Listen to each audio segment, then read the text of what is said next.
श्री शिवाय नमस्तुभयम। दोस्तों, आप सभी लोग जानते हैं कि 28 दिसंबर 2024 यानी शनिवार को पड़ रही है पौष मास की शनि प्रदोष व्रत। और दोस्तों, यह वह तिथि है जो पौष मास में पड़ने वाली सबसे बड़ी तिथि है, क्योंकि यह शनिवार के दिन पड़ रही है और इसका बहुत ही बड़ा और विशेष महत्व होता है। पूज्य गुरुजी ने कहा है कि अगर कभी भी मौका लग जाए और पौष महीने की शनिवार शनि प्रदोष व्रत को पड़ जाए तो आप लोगों को एक छुटकी काला तिल वाला उपाय तो अवश्य ही करना चाहिए। इन दोनों का संयोग बहुत ही कम आता है। इसी के साथ में गुरुजी ने अपनी शिव पुराण कथा में बताया है कि इस दिन आपको एक एक छुटकी काला तिल वाला उपाय तो आपको अवश्य ही करना चाहिए, क्योंकि ऐसा दिन पूरे साल में सिर्फ एक ही बार आता है। और दोस्तों, आप सभी लोग जानते हो कि शनिवार शनि प्रदोष व्रत का अगर सबसे बड़ा कोई उपाय है तो वह एक छुटकी काला तिल वाला उपाय है। तो दोस्तों, शनिवार शनि प्रदोष व्रत के दिन आप लोगों को इस एक छुटकी काला तिल वाला उपाय को जरूर करना है।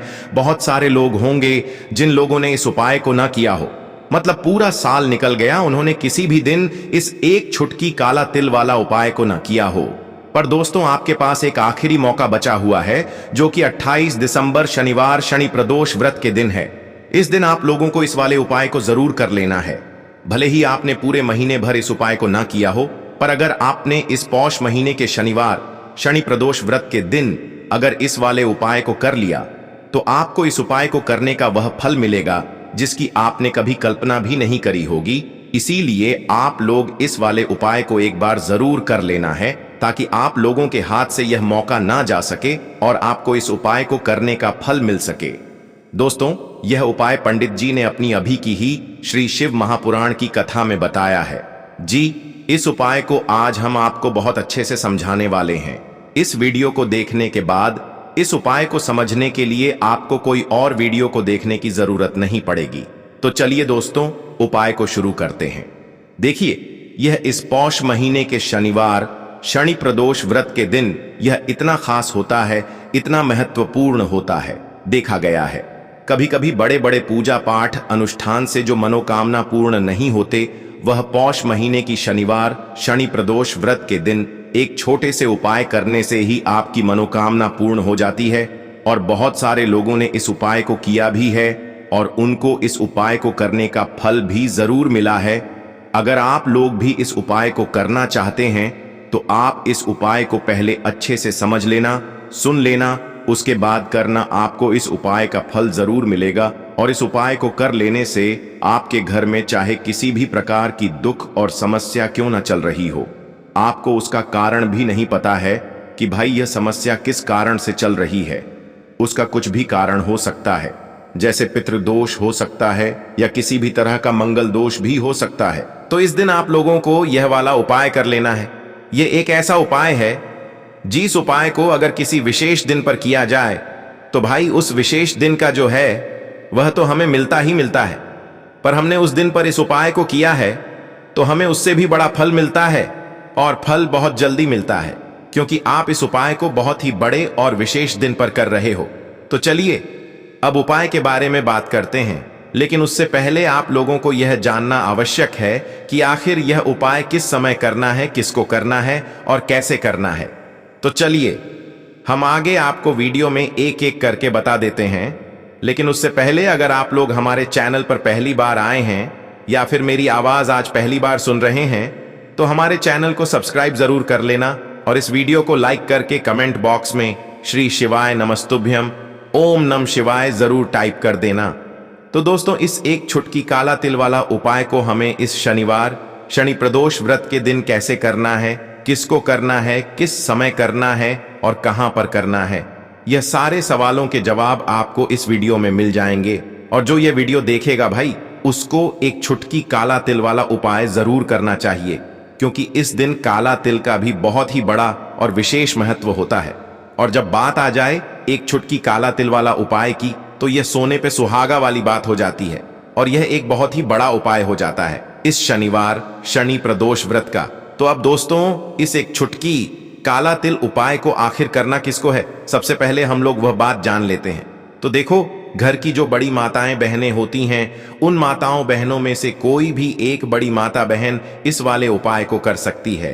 और दोस्तों, अगर आप चाहें तो अपने घर में से सभी सदस्यों को भी इस उपाय को करवा सकते हैं। अगर किसी व्यक्ति की खुद की कोई मनोकामना है, खुद की कोई दुख और परेशानी है जो कि वह अपने लिए ही करना चाहता है, इस वाले उपाय को तो वह खुद अपने लिए भी कर सकता है। बाकी अगर कोई घर में से ऐसा है जो कि अपने पूरे घर परिवार की सुख और शांति के लिए यह वाला उपाय करना चाहता है, तो भाई वह भी कर सकता है। उसमें भी कोई दिक्कत वाली बात नहीं है। कहने का मतलब यह है कि इस उपाय को हर एक सदस्य भी कर सकता है और पूरे घर परिवार के सदस्य के लिए घर की बड़ी माताओं बहनों में से कोई एक माता बहन भी कर सकती है। माताएं बहनें अगर घर में उपस्थित ना हो या वह यह वाला उपाय ना कर पा रही हो, तो फिर घर का कोई बड़ा सदस्य भी इस एक छुटकी काला तिल वाला उपाय को कर सकता है। चाहे फिर वह पुरुष ही क्यों ना हो, उसमें कोई भी दिक्कत वाली बात नहीं है। उसके बाद में दोस्तों, जो अगला प्रश्न निकल कर आता है वो यह आता है इस उपाय को लेकर कि आखिर इस उपाय को हमें किस समय करना है, सुबह के समय करना है कि शाम के समय करना है। तो देखो, इस वाले उपाय को आप लोग सुबह के समय भी कर सकते हो और शाम के समय प्रदोष काल में भी कर सकते हो। अब अगर आप पूछो कि भाई सबसे उत्तम समय कौन सा रहेगा इस एक छुटकी काला तिल वाला उपाय को करने का, तो हम आपसे बस यही कहेंगे कि इस उपाय को आप सुबह के समय करेंगे तो ज्यादा बेहतर होगा। बाकी अगर प्रदोष काल शाम के समय भी करेंगे तो भी अच्छा होगा, उसमें कोई भी दिक्कत वाली बात नहीं है। तो अब दोस्तों, जो अगली सबसे बड़ी और महत्वपूर्ण बात आती है वह यह आती है कि सुबह अगर हम उपाय को करेंगे तो हमें कितने बजे से लेकर कितने बजे तक के बीच में करना है, और शाम के समय प्रदोष काल में करेंगे तो हमें कितने बजे से लेकर कितने बजे के बीच में करना है। तो देखो, सुबह जितनी जल्दी हो सके आप उपाय को करने की कोशिश करना। बाकी अगर किसी कारणवश लेट भी हो जाओ, थोड़ी देर भी हो जाए, तो 10 या 11 बजे तक भी आप उपाय कर लेना, पर 12 बजे से ज्यादा देरी ना हो, ठीक है? इस बात का ध्यान रखना। उसके बाद में दोस्तों, अगर शाम के समय प्रदोष काल की बात करें, प्रदोष काल का जो समय होता है वो शाम के 6 बजे से शुरू हो जाता है। मतलब शाम के 6 बजे से लेकर 7 बजे के बीच का जो समय होता है, यह समय प्रदोष काल का समय होता है। तो आप इस उपाय को 7 या 8 बजे के बीच में भी कर सकते हो। मतलब शाम के 6 बजे से रात 8 बजे के बीच में आप कभी भी इस वाले उपाय को कर सकते हो, उसमें कोई भी दिक्कत वाली बात नहीं है।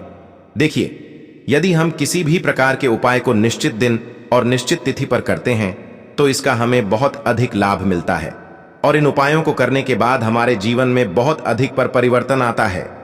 साथ ही साथ यह जो उपाय आपके जीवन की सारी परेशानियों को और सारी बाधाओं को दूर करने वाले हैं। देखिए दोस्तों, आज के इस पूरे ही वीडियो में हम आपको 3 चमत्कारिक उपाय बताने वाले हैं, और यह तीनों ही उपाय बहुत ही खास और बहुत ही ज्यादा विशेष होने वाले हैं।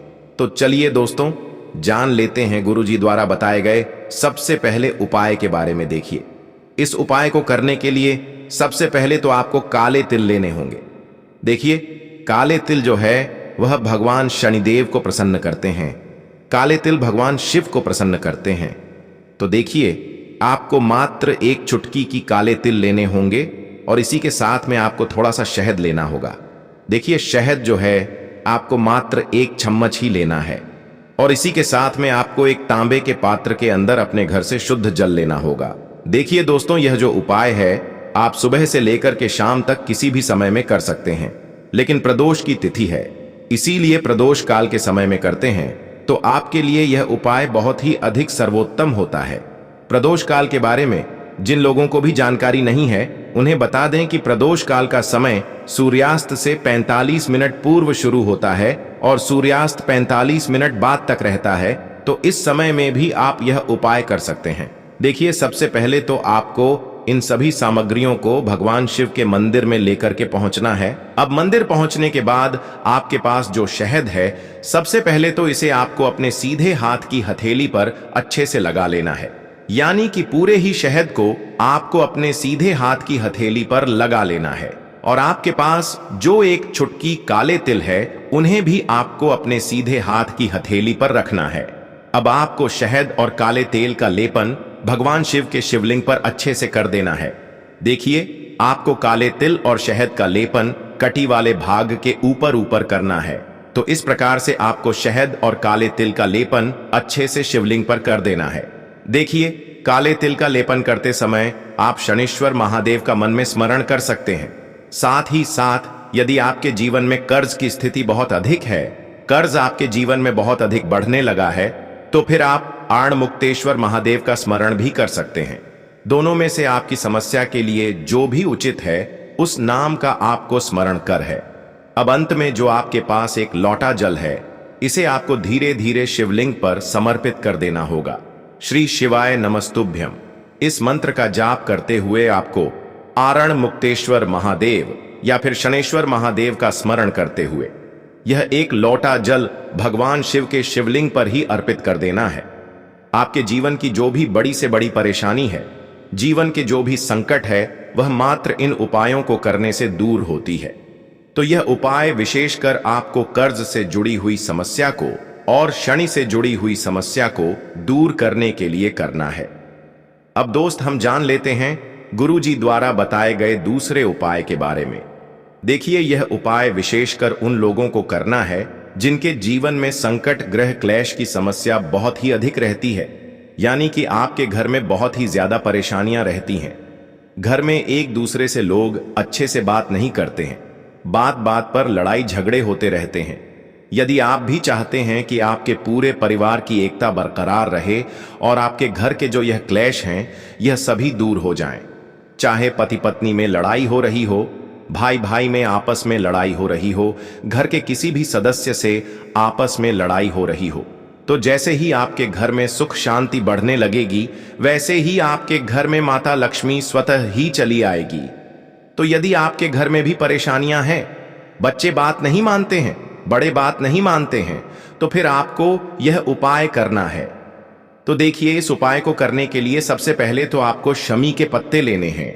शमी के पत्ते आप 1, 3, 5, 7 यानी कि जितने भी आप शम पत्र लेने चाहते हैं उतने ले सकते हैं, लेकिन आपको शम पत्र विषम संख्या में ही लेने हैं। शमी पत्र के साथ में आपको लेना होगा थोड़ा सा शहद, और इसी के साथ में आपको लेना होगा मात्र एक लोटा शुद्ध जल।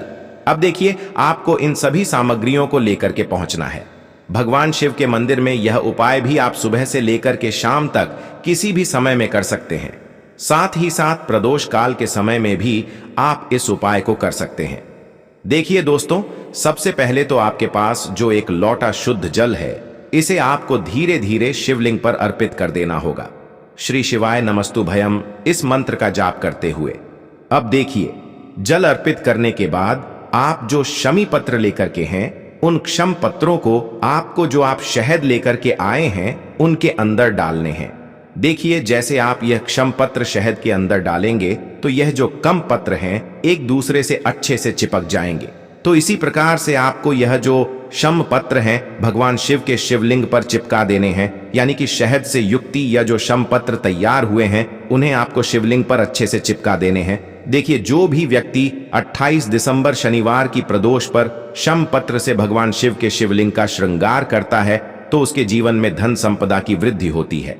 भगवान शिव उस व्यक्ति से प्रसन्न होते हैं। जिस प्रकार से हमने शिवलिंग का श्रृंगार किया है, उसी प्रकार से भगवान शिव हमारे जीवन का श्रृंगार करने वाले हैं। तो इस प्रकार से जीवन की समस्त परेशानियों को दूर करने के लिए, साथ ही साथ महादेव को प्रसन्न करने के लिए आपको यह उपाय करना है। अब दोस्तों, हम जान लेते हैं तीसरे विशेष उपाय के बारे में। यह उपाय भी बहुत ही चमत्कारिक होने वाला है। देखिए, यदि आपके घर में बुरी शक्तियों का प्रभाव है, आपके घर में बार बार नजर लग जाती है, कोई ना कोई व्यक्ति बार बार बीमार पड़ जाता है, या फिर यदि आपके व्यापार में बार बार नजर लग जाती है, जीवन में धन संबंधित बहुत अधिक परेशानियां चल रही हैं, जीवन में जो कष्ट हैं वह लगातार बढ़ते ही जा रहे हैं, तो आपको यह सुंदर सा उपाय करना है। देखिए, इस उपाय को करने के लिए सबसे पहले तो आपको मात्र 2 काली मिर्च लेनी है। इसी के साथ में आपको एक स्टील के पात्र के अंदर 2 चम्मच कच्चा दूध लेना है, और उसमें आपको शुद्ध जल मिलाकर के कच्चे दूध से युक्त जल तैयार करना है। इसी के साथ में आपको एक तांबे के पात्र के अंदर शुद्ध जल लेना है। साथ में आपको एक मिट्टी का दीपक लेना है, और उसी के अंदर आपको एक कपूर का टुकड़ा भी डाल देना है। तो देखिए, आपको 2 काली मिर्च लेनी है। कच्चे दूध से युक्त जल तैयार करना है। स्टील के पात्र के अंदर, इसी के साथ में आपको एक तांबे के पात्र के अंदर जल लेना है। साथ में आपको एक मिट्टी का दीपक और उसी में आपको एक कपूर का टुकड़ा डाल लेना है। अब देखिए, ये सभी सामग्रियां लेकर के आपको पहुंचना है।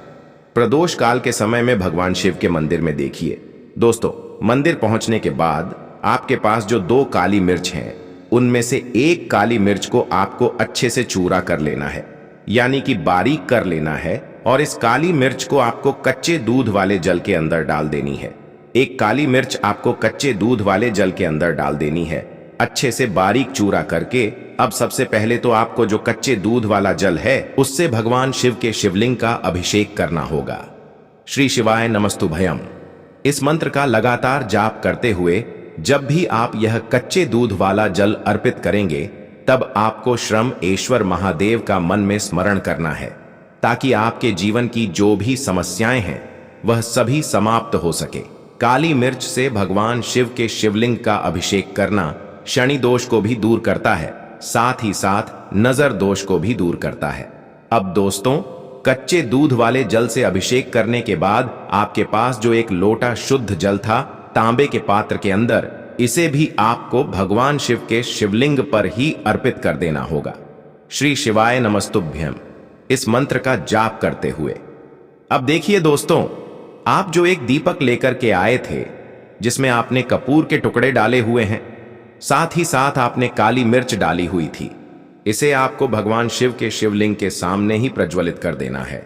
और ये जो दीपक है, इससे आपको शिवलिंग के सीधी तरफ, यानी कि जहां पर गणेश जी का स्थान होता है, उसके नीचे की तरफ आपको यह दीपक जलित करना है। जीवन के जो भी कष्ट होंगे, जो भी परेशानी होगी, वह इस उपाय के माध्यम से निश्चित ही दूर होंगे।